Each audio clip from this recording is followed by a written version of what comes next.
ఓం శాంతి. ఈరోజు మురళి 9/5/2024. మధురమైన పిల్లలారా, ఎవరి నామరూపాల్లోనైనా చిక్కుకొని పోవడమే అన్నింటికన్నా పెద్ద రోగం.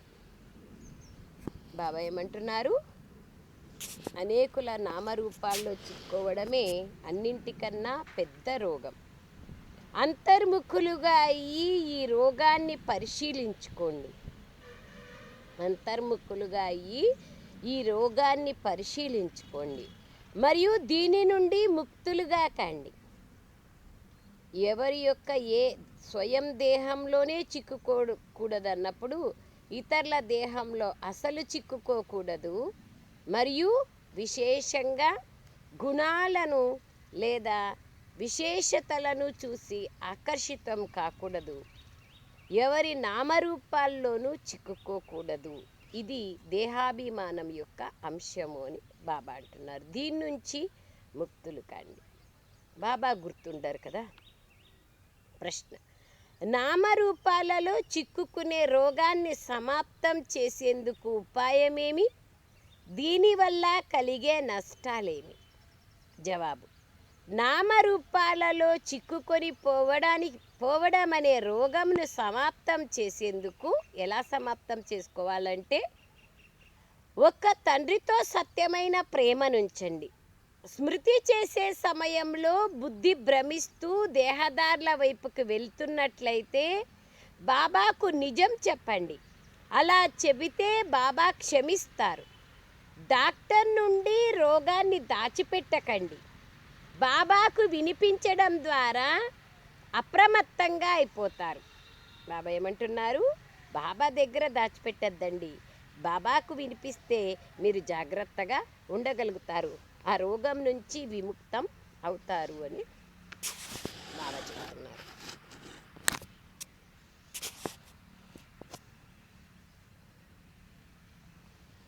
అప్రమత్తంగా అయిపోతారు. బుద్ధి ఎవరి నామరూపాల్లోనైనా చిక్కుకొని ఉంటే బాబాతో బుద్ధి జోడింపబడదు. వారు సేవకు బదులుగా డిస్సర్వీస్ చేస్తారు. బాబాను నిందింపచేస్తారు. ఇటువంటి నిందకులు ఎంతో కఠినమైన శిక్షలకు పాత్రులవుతారు. ఇతరుల నామరూపాలకు వశం కావడం అంటే బాబాను మర్చిపోవడమే. బాబా స్మృతి పోయింది అంటే అనేక మంది వాళ్ళని చూసి వాళ్ళ మనస్సు విచలితమైంది లేదా వ్యర్థం వచ్చింది అంటే, వాళ్ళ బుద్ధి భ్రమించింది అంటే బాబాను నిందింపచేస్తారు. అటువంటి వాళ్ళు ఎంతో కఠినమైన శిక్షలకు పాత్రులవుతారు. సూక్ష్మంగా ఎవరికి వాళ్ళు ప్రశ్నించుకోవాల్సిన విషయం. ఓం శాంతి. ఇప్పుడు ప్రతి ఒక్కరికి తండ్రి నుండి వారసత్వం లభిస్తోందని పిల్లలకు తెలుసు. సోదరుల ద్వారా ఎప్పుడూ వారసత్వం లభించదు. మరియు సోదరులు ప్రతి ఒక్కరి స్థితి గురించి తెలియదు. ఒకరికి ఇంకొకరికి తెలియదు. బాబాకు తెలుసు కానీ పరస్పరం మనకు ఒకరి గురించి ఒకరికి ఏం తెలుసు? బయటికి కనిపించేది నిజమని తెలుసుకోవడం సత్యం కాదు కదా. బాబ్దాదా వద్దకు అన్ని సమాచారాలు వస్తాయి.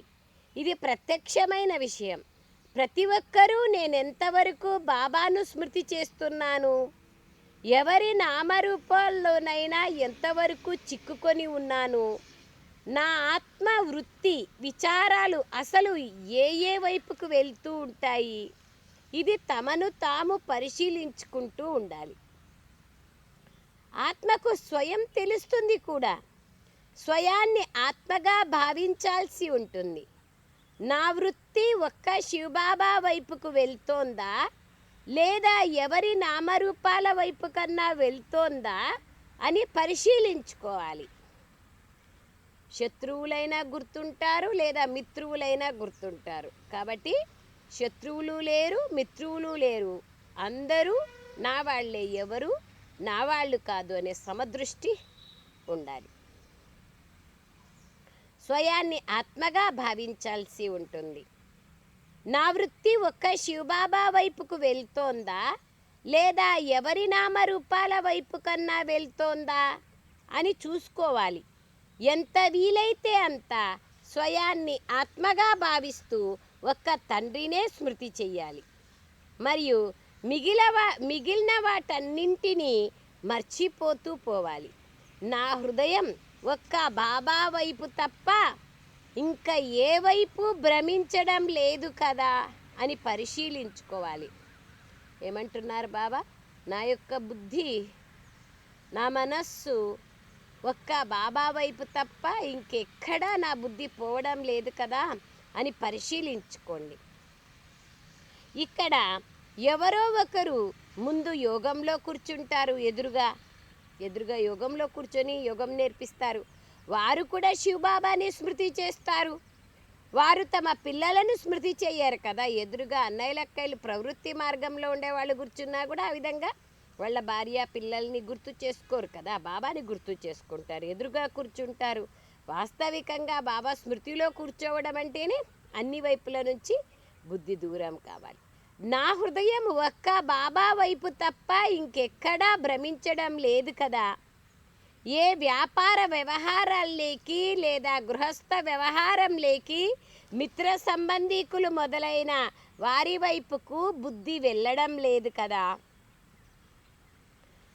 పరిశీలించుకోవాలి. ఇది బాబా అంటున్నారు. అంతర్ముఖులుగా అయ్యి చూసుకోవాలి. అంతర్ముఖులుగా అయి చూసుకుంటేనే దాని యొక్క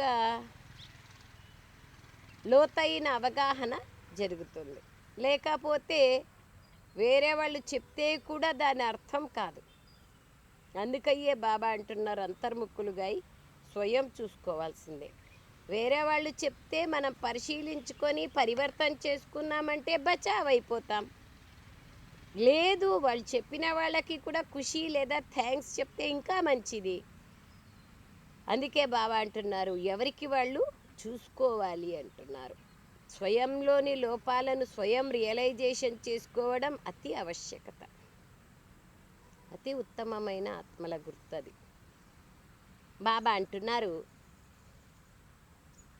అంతర్ముఖులుగా అయ్యి చూసుకోవాలి. ఎప్పుడైతే ఇక్కడికి వచ్చి కూర్చుంటారో అప్పుడు మిమ్మల్ని మీరు పరిశీలించుకోవాలి. ఇక్కడ ఎవరో ఒకరు ముందు యోగంలో కూర్చుంటారు. వారు కూడా శివబాబానే స్మృతి చేస్తారు. వారు తమ పిల్లలని స్మృతి చెయ్యరు కదా, శివబాబానే స్మృతి చేయాలి. శివబాబా స్మృతిలోనే ఇక్కడ కూర్చుంటారు. ఎవరైనా కళ్ళు తెరిచి కూర్చున్నా లేదా కళ్ళు మూసుకొని కూర్చున్నా ఇదైతే బుద్ధి ద్వారా అర్థం చేసుకోవాల్సిన విషయం. బాబా ఏమర్థం చేయిస్తున్నారు అని మీ హృదయాన్ని మీరు ప్రశ్నించుకోవాలి. మనమైతే ఒక్కరినే స్మృతి చేయాలి. ఇక్కడ ఎవరైతే కూర్చుంటారో వారు ఒక్క శివబాబా స్మృతిలోనే కూర్చుంటారు. వారు మిమ్మల్ని చూడరు, ఎందుకంటే వారికి ఎవరి స్థితి గురించి తెలీదు. ప్రతి ఒక్కరి సమాచారము బాబా వద్దకు వస్తుంది. ఏ పిల్లలు మంచివారో, ఎవరి లైన్ క్లియర్గా ఉందో వారికి తెలుసు. వారి బుద్ధియోగం ఇంకే వైపు వెళ్ళదు. అలా బుద్ధియోగం భ్రమించేవారు కూడా ఉంటారు. మళ్ళీ మురళి వినడం ద్వారా మారుతూ ఉంటారు కూడా. అనేక రకాలుగా బుద్ధి భ్రమిస్తూ ఉంటుంది. మురళి వింటూ వింటూ మార్పు ఆటోమేటిక్గా వస్తుంది. మారుతూ ఉంటారు కూడా. నాలో ఈ తప్పు ఉంది, నా దృష్టి వృత్తి తప్పకుండా తప్పుగా ఉంది, ఇప్పుడిక దాన్ని సరిచేసుకోవాలి అని భావిస్తారు. చెడు వృత్తిని వదిలేయాలి అని బాబా అర్థం చేస్తున్నారు. ఇలా సోదరులకు అర్థం చేయించలేరు. వీరి వృత్తి దృష్టి ఎలా ఉంది అనేది బాబాయే చూస్తారు. బాబాకే తమ హృదయం యొక్క స్థితిగతుల గురించి వినిపిస్తారు. శివబాబాకు చెప్పినప్పుడు ఈ దాదా కూడా అర్థం చేసుకుంటారు. ఎప్పటి వరకైతే వినరో అప్పటి వరకు వీరేం చేస్తున్నారు అన్నది వాళ్ళకేం తెలుస్తుంది? మనం వినిపించలేదంటే బాబాకు ఏం తెలుస్తుంది? బాబా తెలిసినా కూడా బాబా ఏమి చెప్పరు. బాబా అంటున్నారు వారికి ఏం తెలుస్తుంది? నడవడిక ద్వారా, సేవ ద్వారా కూడా వీరిలో ఎంతో దేహాభిమానం ఉంది, వీరిలో తక్కువగా ఉంది, వీరి నడవడిక సరిగ్గా లేదు అనేది అర్థం చేసుకుంటారు. ఎవరో ఒకరి నామరూపాలలో చిక్కుకొని ఉంటారు. ఎవరి వైపు కన్నా బుద్ధి వెళ్తోందా అని బాబా అడుగుతారు. కొందరు స్పష్టంగా చెప్తారు. బాబాతో స్పష్టంగా ఉండకపోతే ఎట్లా? డాక్టర్తో స్పష్టంగా లేకపోతే రోగాలు పెరిగిపోతాయి కదా. కొందరైతే నామరూపాలలో ఎంతగానో చిక్కుకొని ఉన్న కారణంగా వారు అసలు చెప్పరు. తమను తామే నష్టపరుచుకుంటారు. బాబాకు తెలియచేయడం ద్వారా వారు క్షమిస్తారు. మళ్ళీ భవిష్యత్తు కోసం సంభాళన చేస్తారు. తమ వృత్తి గురించి యథార్థ రీతిగా చెప్పని వారు ఎందరో ఉన్నారు. వృత్తి అంటే ఇక్కడ చేసే పని కాదు, ఆలోచనలు, విచారాలు. ఎందరో యథార్థ రీతిగా చెప్పని వాళ్ళు ఉన్నారు. సిగ్గుపడతారు. ఏదైనా తప్పుడు పని చేస్తే డాక్టర్కు చెప్పలేరు కదా. కానీ అలా చెప్పకుండా ఉన్నట్లయితే ఆ రోగం ఇంకా వృద్ధి అవుతుంది. ఇక్కడ కూడా అంతే. తండ్రికి తెలియచేయడం ద్వారా తేలికగా అవుతారు.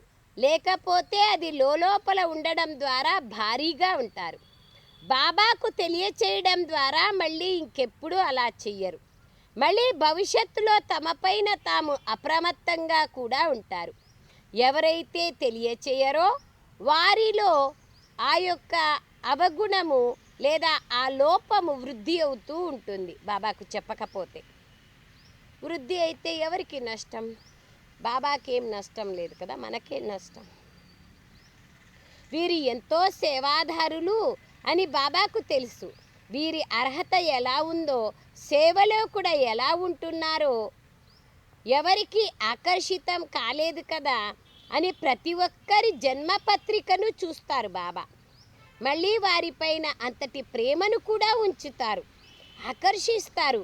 కొందరు చాలా మంచి సేవం చేస్తారు. ఎప్పుడూ ఎటువైపుకి వారి బుద్ధియోగం వెళ్ళదు. ఇంతకు ముందు వెళ్ళేది, ఇప్పుడు అప్రమత్తంగా ఉన్నాం బాబా, ఇప్పుడు మేము అప్రమత్తంగా ఉంటున్నాము. ఇంతకుముందు ఎన్నో తప్పులు చేసేవాళ్ళము అని చెప్తారు. దేహాభిమానంలోకి రావడం వల్ల పొరపాట్లు జరుగుతాయి. మళ్ళీ పదవి కూడా భ్రష్టమవుతుంది.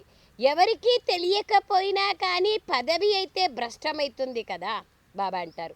ఇందులో ఎంతో సత్యమైన హృదయం మరియు హృదయం యొక్క స్వచ్ఛత కావాలి. అప్పుడే ఉన్నత పదవిని పొందగలుగుతారు. వారి బుద్ధిలో ఎంతో స్వచ్ఛత ఉంటుంది. ఈ లక్ష్మీనారాయణల ఆత్మలో ఎంతో స్వచ్ఛత ఉంటుంది కదా, కావుననే వారు ఉన్నత పదవిని పొందారు. వీరి వృత్తి నామరూపాల వైపుకుంది, ఆత్మాభిమానిగా ఉండడం లేదు. దాని కారణంతోనే పదవి కూడా తగ్గిపోతోంది అని కొందరి గురించి భావించడం జరుగుతుంది. వృత్తి అనే శబ్దం వచ్చినప్పుడల్లా బాబా యొక్క ఆలోచన విచారాలు.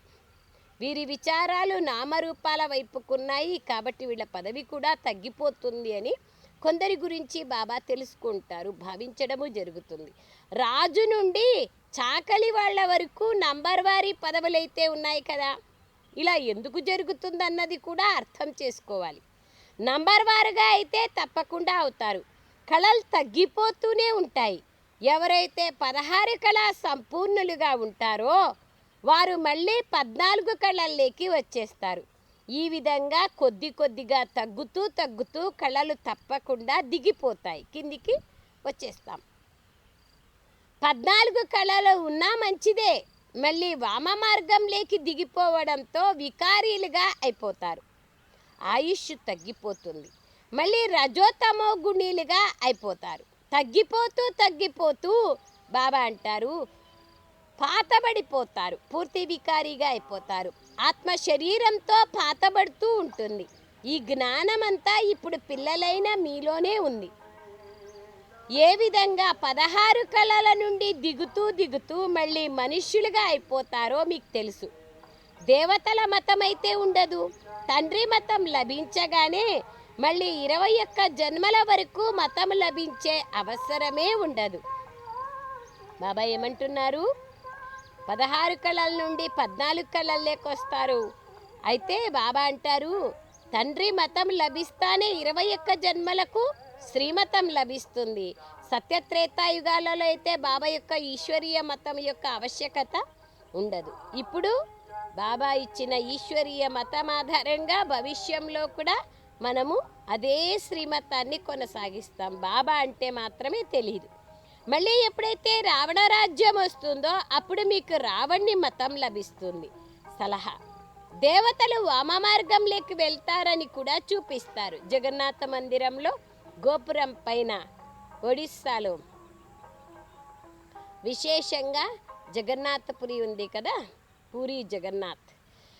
జగన్నాథపురిలో బాబా విశేషంగా చెప్తారు. చాలా బాబా సాధారణమైన జీవితాన్ని, సాధారణమైన ఈ సంగమ యుగానికి గుర్తే జగన్నాథపురి. అక్కడ చిత్రము కూడా లక్ష్మీనారాయణలది విశేషంగా నల్లగా చూపిస్తారు. మరియు వారికి నైవేద్యం పెట్టేది కూడా అన్నీ బియ్యంతో తయారైనటువంటి నైవేద్యమే జరుగుతుంది. అన్నమే నైవేద్యం పెడతారు. కుండలో అన్నం చేసినప్పుడు, దేవునికి నైవేద్యం చేసినప్పుడు 4 భాగాలుగా అది విభజింపబడుతుంది. బాబా అనేక రహస్యాలు తెలియచేయడం జరుగుతుంది. 4 భాగాలే 4 యుగాలుగా విభజింపబడుతుంది. సో ఇలా బాబా అంటున్నారు. కానీ గోపురం పైన దేవతలు ఎలా వామార్గంలో వెళ్ళినారు అనే విషయాన్ని అక్కడ చిత్రీకరించడం జరిగింది. అసభ్యకరమైన చిత్రాలు చూపించినారు. కానీ మనుషులు అర్థం చేసుకోలేదు ఎందుకు ఈ విధంగా చిత్రాలు ఉన్నాయి అని. అన్ని ధర్మాలలోనూ చెప్తారు. క్రిస్టియన్ సహోదరులు డెవిల్ ప్రవేశం చేసిందని, ముస్లిం సహోదరులు గోస్ట్ లేదా శైతాన్ ప్రవేశం చేసిందని, మళ్ళీ హిందూ సహోదరులు మాయా ప్రవేశించిందని రకరకాలుగా చెప్తారు. కానీ దాని అర్థం తెలియదు. అందుకే బాబా ఇక్కడ అంటున్నారు, వామ మార్గంలోకి వెళ్తారో అప్పుడు ఇతర ధర్మాల వాళ్ళు వస్తారు. దేవతల వామ మార్గంలోకి వెళ్ళినప్పుడు ద్వాపర యుగంలో, పిల్లలు ఇప్పుడు మీరు వాపసు ఇంటికి వెళ్ళాలి, ఇది పాత ప్రపంచమని బాబా అర్థం చేయిస్తున్నారు. డ్రామాలో నాకు ఇటువంటి పాత్ర ఉంది. పాత ప్రపంచమును కొత్తగా తయారు చేయాలి, ఇది కూడా మీరు అర్థం చేసుకున్నారు. ప్రపంచంలోని మనుష్య మాత్రులకు ఎవ్వరికీ తెలియదు, మీరే ఎంతో అర్థం చేయిస్తారు. అయినా కానీ కొందరు మంచి ఆసక్తిని చూపుతారు, మళ్ళీ కొందరు తమ మతం పైనే నడుస్తారు. ఈ లక్ష్మీనారాయణలు ఉన్నప్పుడు పవిత్రత, సుఖశాంతులు మొదలైనవన్నీ ఉండేవి. పవిత్రతయే ముఖ్యమైనది. సత్యుగంలో దేవీ దేవతలు పవిత్రంగా ఉండేవారు. మనుషులకు తెలియదు ఇవన్నీ. దేవతలకు కూడా పిల్లలు మొదలైన వాళ్ళు ఉంటారు కదా అని భావిస్తారు. కానీ అక్కడ వారు యోగ బలం ద్వారా ఎలా జన్మిస్తారనేది ఎవ్వరికీ తెలియదు. మొత్తం జీవితకాలం అంతా పవిత్రంగా ఉంటే పిల్లలు ఎలా జన్మిస్తారు అని అడుగుతారు. బాబా ఎంత బాగా చెప్తున్నారు చూడండి. కేవలం పిల్లలకు జన్మనివ్వడంకే పవిత్రతా శక్తి లేదా ఆ యొక్క ఎగ్జాంపుల్స్ చెప్తారు, కానీ అసలు పవిత్రతా శక్తి ద్వారా ఎంత గొప్పతనం అనేది ఉంది అనేది తెలుసుకోలేదు. శ్రీమతం పైన మనం నిర్వికారి ప్రపంచాన్ని స్థాపన చేస్తున్నాం. శ్రీమతం ఒక్క తండ్రిదే, మనుష్యుల నుండి దేవతలుగా అవుతారు. ఈ గాయనం కూడా ఉంది. ఇప్పుడు అందరూ మనుష్యులుగా ఉన్నారు, వారే మళ్ళీ దేవతలుగా అవుతారు. బాబా శ్రీమతం పైన మనము దైవీ ప్రభుత్వాన్ని స్థాపన చేస్తున్నాం. ఇందులో పవిత్రత ఎంతో ముఖ్యమైనది. ఆత్మయే పవిత్రంగా అవ్వాలి, ఆత్మయే రాతి బుద్ధిగా అయ్యింది. ఈ విషయాలను పూర్తిగా స్పష్టంగా తెలియచేయండి. బాబానే సత్యుగ దైవీ ప్రభుత్వాన్ని స్థాపించారు. దాన్ని ప్యారడైజ్ అంటారు. మనుషులను దేవతలుగా బాబానే తయారు చేశారు. నన్నొక్కడినే స్మృతి చేసినట్లయితే మీరు పావనంగా అయిపోతారని పిల్లలకు తెలియచేస్తున్నారు. ఈ విషయాన్ని మీరు ఎవరికైనా అర్థం చేయించినట్లయితే వారి హృదయానికి నాటుకుంటుంది. ఇప్పుడు పతితుల నుండి పావనులుగా ఎలా అవుతాము? తప్పకుండా తండ్రిని స్మృతి చేయాల్సి ఉంటుంది. ఇతర సాంగత్యాల నుండి బుద్ధి యోగాన్ని తొలగించి ఒక్కరి సాంగత్యంలోనే జోడించాలి. అప్పుడే మనుషుల నుండి దేవతలుగా కాగలరు. ఈ విధంగా అర్థం చేయించాలి. మీరు ఏదైతే అర్థం చేయిస్తారో అది డ్రామానుసారంగా పూర్తిగా ఖచ్చితమైనది. బాబా సత్యం చెప్తారు, మనం కూడా సత్యమైనదే వినిపిస్తాం. వారు అర్థం చేసుకుంటారు. అయినా కానీ అర్థం చేయించేందుకు ప్రతిదినము బాబా పాయింట్లు చెప్తూనే ఉంటారు, కొత్త కొత్త పాయింట్లు చెప్తారు. తాము పతితుల నుండి పావనులుగా ఎలా అవ్వాలి అన్నదే ముఖ్యమైన విషయం. దైహికమైన అన్ని ధర్మాలను వదిలి నన్నొక్కడినే స్మృతి చెయ్యండి అని బాబా చెప్తున్నారు. ఈ పురుషోత్తమ సంగమ యుగముని గురించి కూడా పిల్లలకే తెలుసు. ఇప్పుడు మనం బ్రాహ్మణులుగా ప్రజాపిత బ్రహ్మ సంతానంగా అయ్యాం. తండ్రి మనల్ని చదివిస్తున్నారు.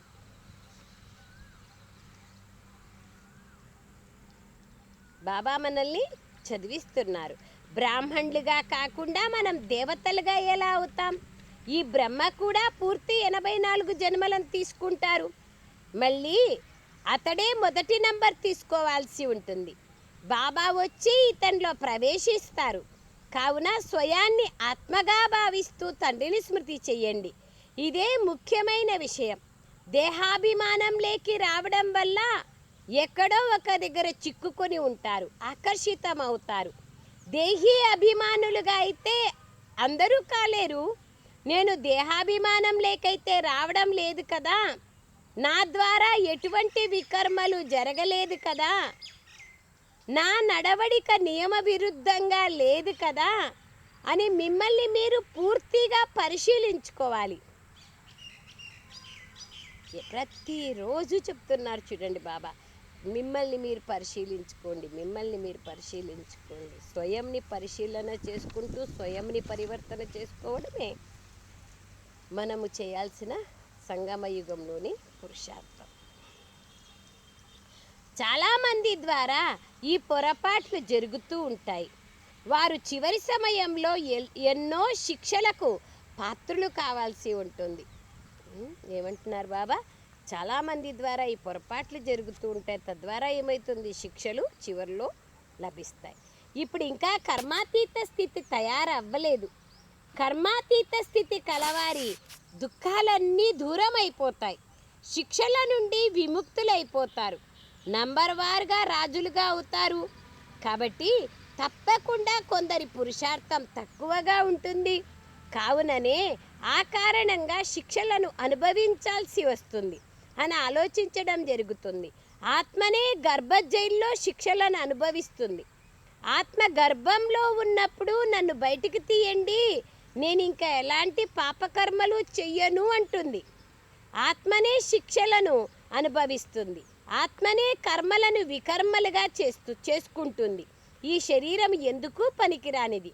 కావున ముఖ్యమైనది స్వయాన్ని ఆత్మగా భావించడమే. తప్పకుండా అన్నీ చేసేది ఆత్మనే అని భావించాలి. ఇప్పుడు ఆత్మలైన మీరందరూ వాపస్ ఇంటికి వెళ్ళాలి. అందుకే ఈ జ్ఞానం లభించింది. మళ్ళీ ఇంకెప్పుడూ ఈ జ్ఞానం లభించదు. ఆత్మాభిమానులు అందరినీ సోదరులుగానే చూస్తారు. శరీర విషయమే ఉండదు.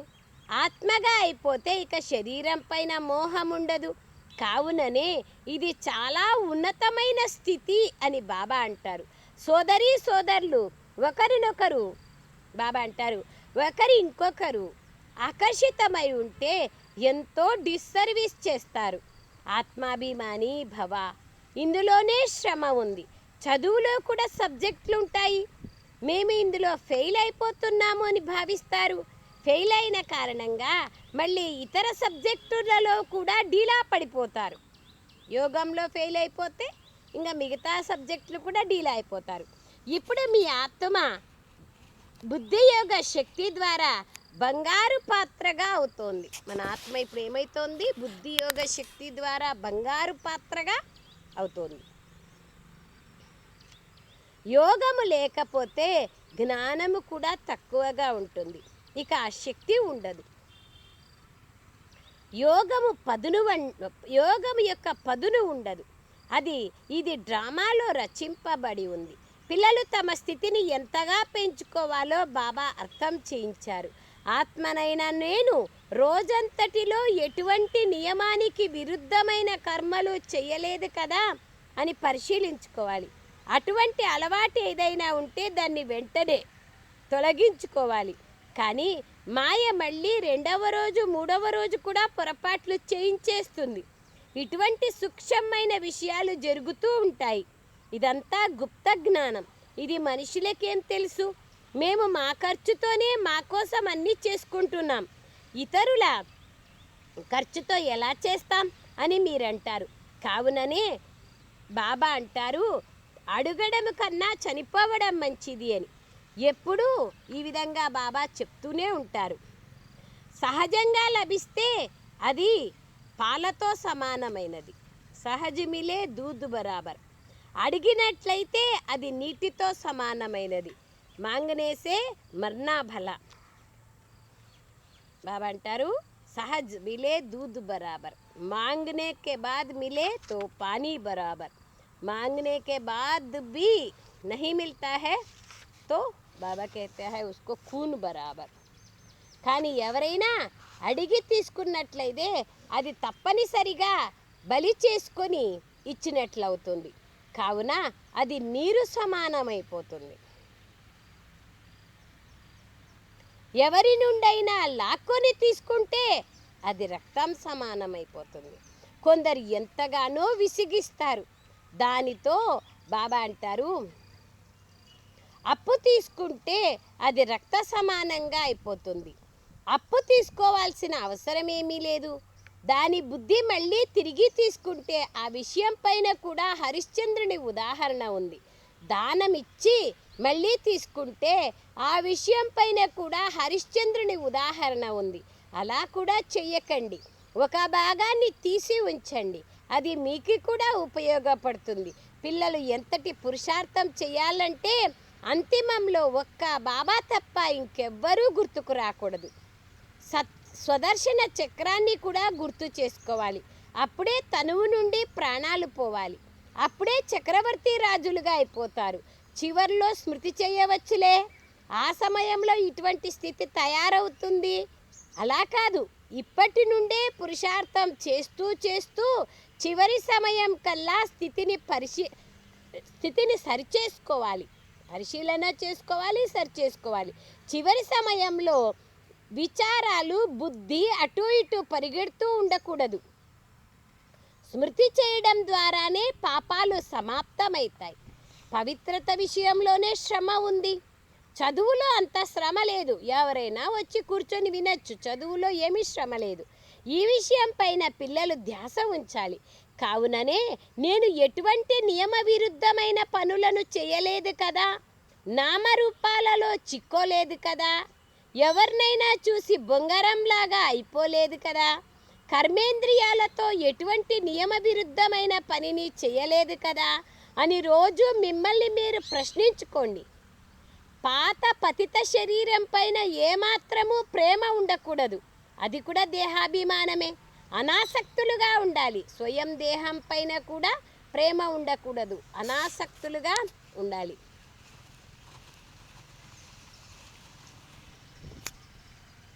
బాబా అంటున్నారు, అనాసక్తులుగా స్వదేహం పైన కూడా అనాసక్తులుగా ఉన్నప్పుడే ఆత్మాభిమాని స్థితిని పొందగలుగుతాం. సత్యమైన ప్రేమ ఒక్క బాబాతోనే ఉండాలి. మిగిలిన వాళ్ళందరిపైన అనాసక్తమైన ప్రేమ ఉండాలి. పిల్లలు మొదలైన వారు ఉన్నా కానీ ఎవరిపైన ఆసక్తి ఉండకూడదు. ఇవి ఏవైతే చూస్తున్నామో అవన్నీ సమాప్తి అయిపోతాయి, అంతమైపోతాయి అని మీకు తెలుసు. కావున వాటన్నింటిపై నుండి ప్రేమ తొలగిపోవాలి. ఒక్కరిపైనే ప్రేమ ఉంచాలి. మిగిలిన వారిపైన నామమాత్రంగా అనాసక్తంగా ఉండాలి. అచ్చా, మీఠే మీఠే సిఖలదే బచ్చోं ప్రతి मात पिता बाप दादा का याद प्यार और गुड मॉर्निंग. रूहानी बाप की रूहानी बच्चों को नमस्ते. हम रूहानी बच्चों की रूहानी मात पिता बाप दादा को याद प्यार गुड मॉर्निंग और नमस्ते नमस्ते नमस्ते बाबा नमस्ते. సారాంశం, మీ వృత్తిని చాలా శుద్ధంగా పవిత్రంగా తయారు చేసుకోవాలి. ఎటువంటి నియమ విరుద్ధమైన తప్పుడు పనిని చేయకూడదు. చాలా చాలా జాగ్రత్తగా ఉండాలి. బుద్ధిని ఎక్కడా ఆకర్షితం చేయకూడదు. రెండవ పాయింట్, సత్యమైన ప్రేమను ఒక్క బాబాతోనే ఉంచుకోవాలి. మిగిలిన వాళ్ళందరిపైన అనాసక్తమైన నామమాత్రము ప్రేమ ఉండాలి. అండర్లైన్. ఆత్మాభిమాని స్థితిని ఎలా తయారు చేసుకోవాలంటే దాని ద్వారా శరీరం పైన కూడా మోహము ఉండకూడదు. ఆత్మాభిమాని స్థితిని ఎలా చేసుకోవాలంటే దాని ద్వారా శరీరం పైన కూడా మోహము ఉండకూడదు. వరదానం, స్వరాజ్య సంస్కారాల ద్వారా భవిష్య రాజ్యాధికారాన్ని ప్రాప్తి చేసుకునే భాగ్యశాలి ఆత్మలుగా కండి.